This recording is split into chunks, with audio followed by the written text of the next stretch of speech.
بناوی خدای بخشندەی میهرەبان، ملیارها ملیار حەمد و سەنا و سپاس و ستایش بۆ ذاتی پاکی ئەڵڵا کە خاوەنی هەموو ناز و نەعمەتەکانە. درود و سەڵات و سەلام بڕژێ بەسەر جانی پاکی پێشەوامان، نوری چاو تازی سەرمان، محەممەد المستەفا صلى الله عليه وسلم، و لەسەر یار و یاوەرانی و لەسەر شوێن کەوتوانی تا ڕۆژی دوایی. سلام علیکم ورحمة الله وبركاته. ئازیزانم، خۆشەویستانم، خۆشحاڵم لە بەرنامەکەی خۆتان ڕێگای گەیشتن بە خزمەتتان گەیشتمەوە. هەتا ئێستا باسی علامەت و سیفاتی دڵی زیندوو دەکەین. ئیمڕۆ لەو حەڵقەیەدا باسی سیفاتێکی تر، علامەتێکی تری دڵی زیندووتان بۆ ئەەکەم، ئەویش ئەو دڵەیە کە بەردەوام ذکری خوا دەکە. لا یەفتر عن ذکر الله، بەردەوام سارد نابێتەوە لە ذکری خوای گەورە. سبحان الله، هەر کاتێک لە خەو هەستا، هەر کە لە خەو هەستا، یەکەمین شت کە قسەی لەگەر دەکا، یەکەمین کەس کە قسەی لەگەر دەکا، یەکەمین شت کە بەبیری دێتەوە حەمد و سەناکردنی خوایە کە خوا ژیانی پێبەخشیەوە. الله یا رب، چ نەعمەتێکە کە هەموو ئەندامەکانت بە دروستی پێبەخشیمەوە. یا رب، چەندی وەچی من هەستایە جەڵتە لێدایە، چەندی وەچی من هەستایە کۆرە بووە، چەندی من هەستایە نەیتوانی هەستەوە هەردوو لاقی مردووە، چەندەها کەس کە هەستایە لە خەو سەد دەرد و سەد نەخۆشی و سەد بەڵاو سەد ناڕەحەتی توش بووە.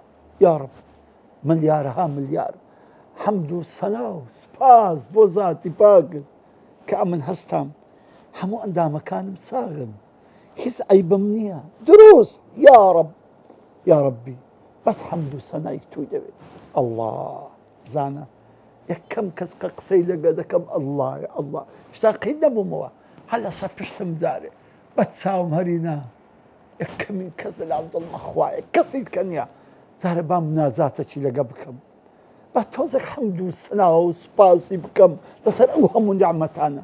اینجا هەردەستم دەستنوێژێک دەشۆم و نوێژێکی جوانی شەو نوێژ دەکەم، چەند ڕکعاتێک شەو نوێژ دەکەم، هەموو خەڵک نووستون، بەڵام من نابێ بنوم کە ئەوەندە نیعمەتی خوا لەسرم زۆرە، وەزدەش زانم ڕۆژی قیامەتە سەختە، وەڵڵا ئەوها بە ئاسانی ناکرێ و ناڕوە، خاستەتەن ئەو پێش مەشهەدێک کە گوتمان دەفتەر وەرگرتنەوە و کێشانی دەفتەر و لەسەر پردی سیرات پەڕینەوە، لقای خوا و پێغەمبەری خوا، ئەو مەشاهیدانە سەختن، بەڕاستی ئەوها ناڕوە. ئەبێ پێویستی بەوەیە کە بەڕاستی بەردەوام ذکری خوای گەورە بکەم، و لە هەموو ذکرێکیش گەورەتر وەلە ذیکر الله ئەکبەر، نوێژە، نوێژ لە هەموو ذکرێکی گەورەترە.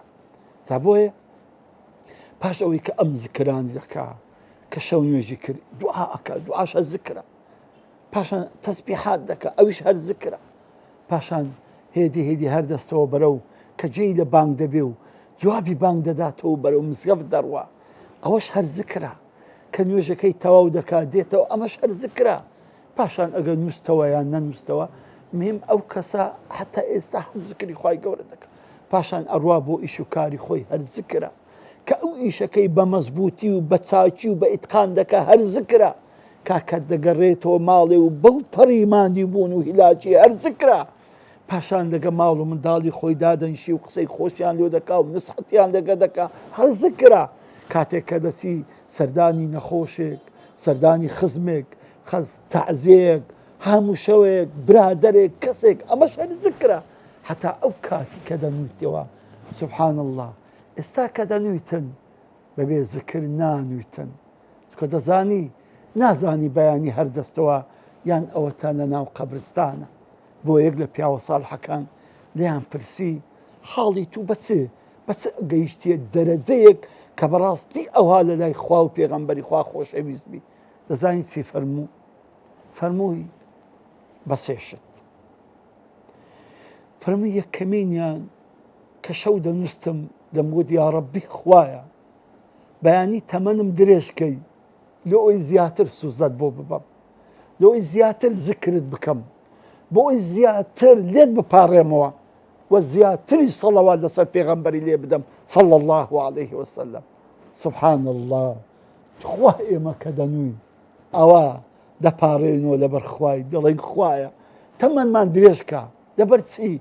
پارەی زیاتر پەیداکەم، دەخۆم ڕابێرم، سەفەر و کەیف و سەفا بکەم، پیاسەی بکەم، سەردانی خەڵک بکەم، نابەخوای لۆ ئەوانەی نەبوو. خوایە تەمەنم درێژکە بۆی زیاتر عیبادەتت بکەم، زیاتر سوزدەت بۆ ببەم، زیاتر یاد و ذکرت بکەم، زیاتر لێت بپاڕێمەوە و زیاتر سەڵاوات لەسەر پێغەمبەری لێ بدەم صلی الله عليه وسلم. حاڵی دووەم فەرمووی زۆر سەڵەوات لێدانم لەسەر پێغەمبەری خوا صلی الله عليه وسلم. سێمین حەڵال خواردن، قەت شتێکم نەدەخوارد کە حەڵال نەبی. ئەفەرموو بەم سێیە بەڕاستی خوای گەورە ئەو پلە و ئەو ویلایەتەی پێبەخشید.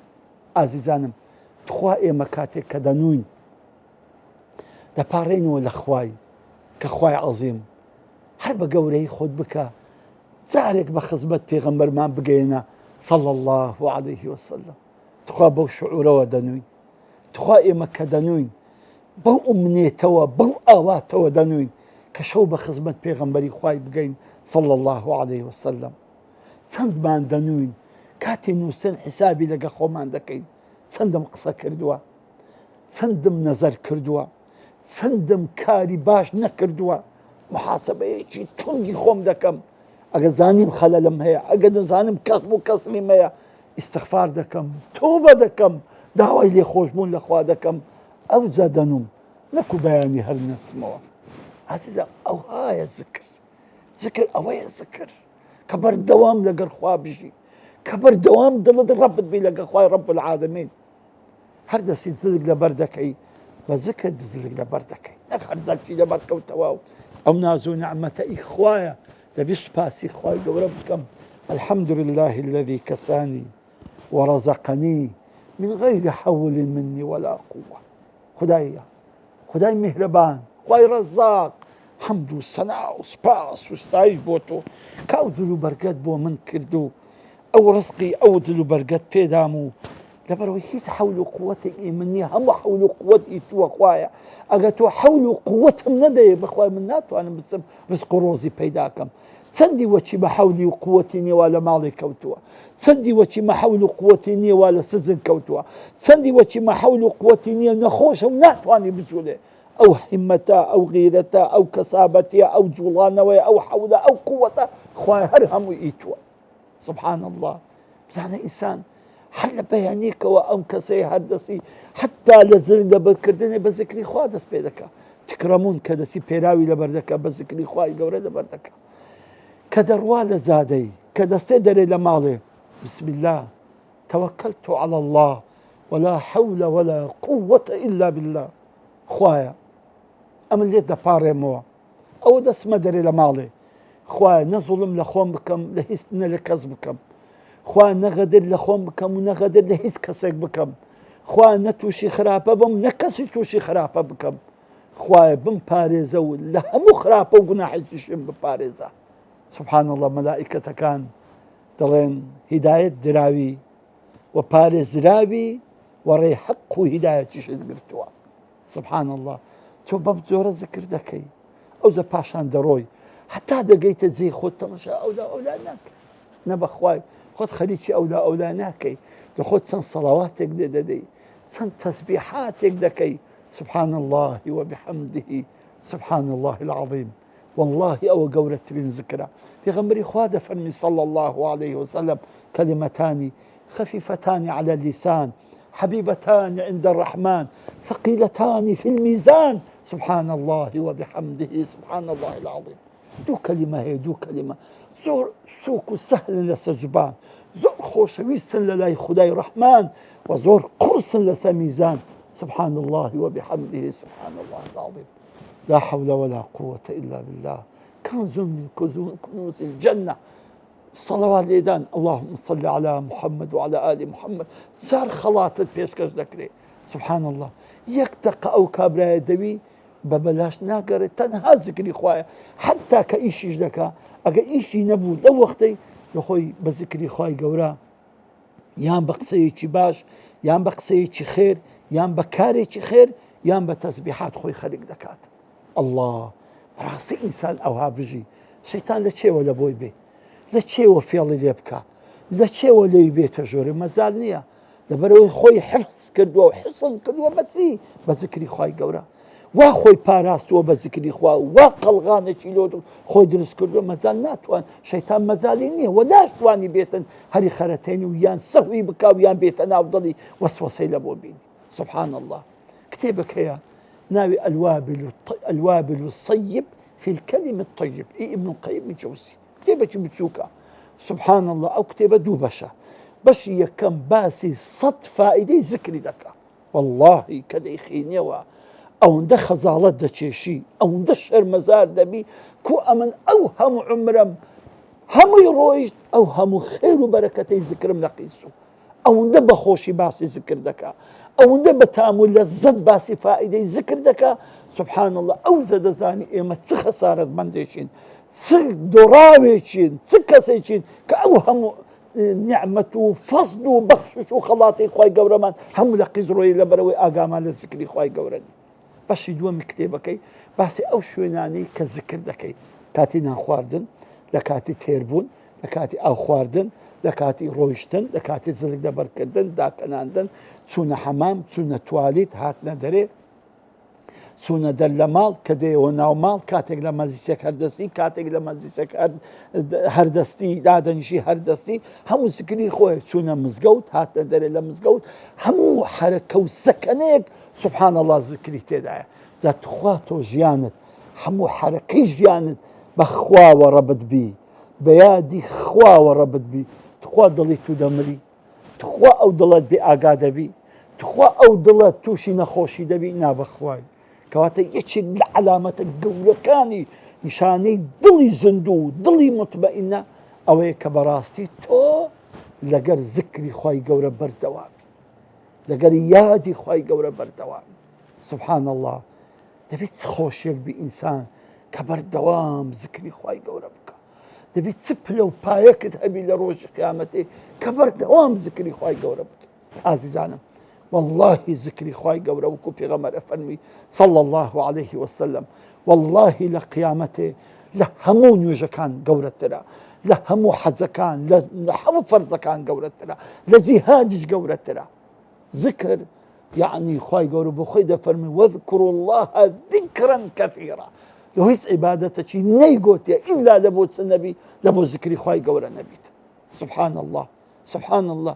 يعني كواتب براس تيبي ويسمانية بردوام ذكري خواي قولوا عزيزان أو كساني كذكري خواي قولوا ده كان يكمين أو طبعا فائدة كان يقلق زورة حزمني لو كتابي بخينوا بلا ما أدو صندقي آخري عندك اشتباه ذكر يكمين جيانت همو برخير وبركة دبي والله جيانت زور مبارك دبي برخير وبركة دبي ورزقت زور واسع دبي والله ضلت زور خوش دبي ومحفوظ ومستور دبي لهمو كيدو فيلة شياطيني ومارو بن دالش الإصلاح دبي وجياني شد خوش دبي أو حياة الطيبي أو خوش جزراني أو ضل آرامي كإما لدودة قرين لذكري خواي قولة داهي عزيزان. بس أو كتاب ابن القيم بخينوا أو زابيد دالي سبحان الله ذكري خوا تخلات وباداشة شيء آخر شيء بوتان باسكا بحرشتيش زور صغيرة. ابن القيم جوزي رحمة الله بلو كتاب دالي أو شاخاني برانبر يقنين أو الشاخة أو الشاخة أو الشاخة دل أو شاخي ككابرايك بسالي دارو يشتبي يعني كسيك بسالي دارو يشتبي ذكري خواي قورة كردبي أو الشاخة ناز وفي زكاة لصير هم شاخة كانت دريت الشاخة كان أري أورو كاس بصير إيوه دارو يذكري خواي قورة بكا درينا والله دري أورو كاسك بصير بشتي من داهات وذكري خواي قورة كرد. سبحان الله. شاخ بشاخي خوي کەیف خۆش بی ئیفتیخار بکە بەوەی کە کەسێک بەندەیەکی خوا زاکرێک عابدێک بەسەریدا ڕۆیشتە و زکری خوای گەورەی کردیا ئەی دەبێ ئەو عابدە چ لە خۆشی و چ لە بەختەوەری و چ لە سەعادەتی و چ لە حەیاتەن طەیبان دابیت زە ئازیزانم بەڕاستی زکری خوای دەرمانی دڵانە بەڕاستی ئەگەر دەمانوێ دڵی خۆمان تیمار بکەین لە نەخۆشی و لە مردن ڕزگاری بکەین با بەردەوام ذکر و یادی خوای رب العالمین بکەین تاکو دیدار و باسی علامەتێکی تر لە علامەتەکانی دڵی زیندوو السلام عليكم ورحمة الله وبركاته